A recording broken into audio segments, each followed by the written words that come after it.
You're watching KSL, Utah's source for news. Good evening, I'm Marissa Hadley. And I'm Michelle King. Today, lawmakers in Congress are showing support for increased U.S. military assistance to Jordan.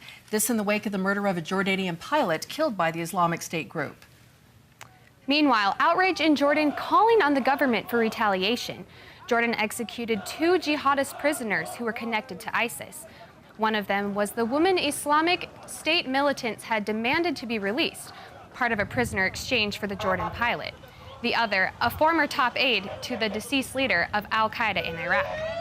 Yesterday, ISIS released a video showing the Jordanian pilot being burned alive. He was captured back in December after his fighter jet crashed in Syria. Jordan officials believe the pilot was killed long before this video was released.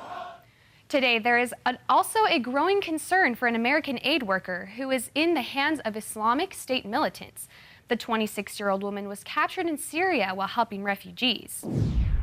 Right now, federal investigators are on the scene of this deadly commuter train crash in New York.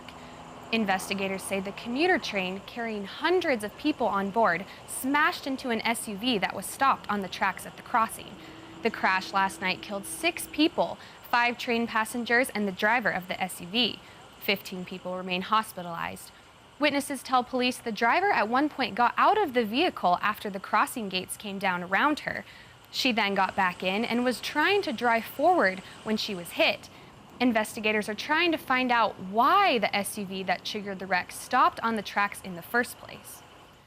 An Ebola drug trial in Liberia that started this week has already been stopped. Doctors Without Borders say it's because there aren't enough patients to continue testing the drug. Right now, there is no licensed treatment for the disease. The problem right now is that there is currently a vaccine trial going on as well, raising questions about the viability of that. Ebola has killed about 9,000 people in West Africa over the past year. College graduation gap between rich and poor students has nearly doubled. Coming up, we'll show you the 2 key factors contributing to the gap.